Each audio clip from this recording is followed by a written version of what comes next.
Bonjour à toutes et à tous, j'espère que vous allez bien. Nous poursuivons notre semaine de la fuite dans l'imaginaire ou dans l'histoire. Comme vous le savez, je me refuse cette semaine à parler de Corona, de politique française. C'est trop déprimant, donc voilà, ça sert à rien. Donc je voudrais vous parler du Congo-Océan, un chantier maudit. Alors de quoi il s'agit? Ce sont 600 km à peu près de voies ferrées, de chemin de fer, de l'Atlantique vers le cœur de l'Afrique, de la ville de Pointe-Noire sur le littoral jusqu'à Brazzaville, au cœur de l'Afrique, sur le bord du fleuve Congo. Chantier maudit, puisqu'il y a eu presque, enfin, jusqu'à 20 000 morts. 20 000 morts sur 12-13 ans, 1920-21 jusqu'au 33-34.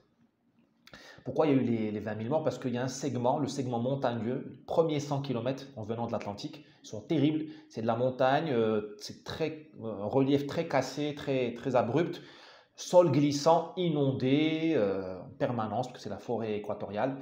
Et les morts ont eu lieu là aussi parce qu'on a amené des ouvriers qui venaient de très loin, de la savane, et qui n'avaient pas l'immunité nécessaire pour vivre en forêt. Il y a eu des problèmes aussi d'alimentation. On leur a donné du poisson séché. Or, ces gens-là ne mangeaient pas trop de sel, notamment les gens qui viennent du lac Tchad. Bon, il y a des livres sur le sujet, je pourrais vous en parler si vous le voulez.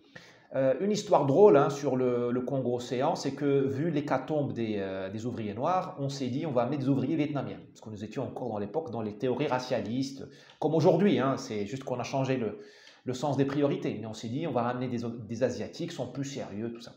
Et donc on a fait un appel d'offres. La France a fait un appel d'offres en Asie, hein, au Vietnam. Et qui a répondu à l'appel d'offres pour ordonner les travailleurs? C'était la mafia vietnamienne, qui s'est fait un pognon fou, pognon de dingue, comme dirait notre cher président, et elle a donné aux Français le pire du Vietnam. Syphilitique, malade, rachitique, le pire voyou. Les mecs, ils arrivent, ils voient le travail à faire, ils ne travaillent pas, évidemment. Donc non seulement ils ne font pas le job, ils démoralisent les ouvriers noirs qui voient qu'on pouvait désobéir aux Français. Bon, je rigole, c'est terrible, mais bon, l'histoire, malheureusement, on n'en a rien appris. Ciao.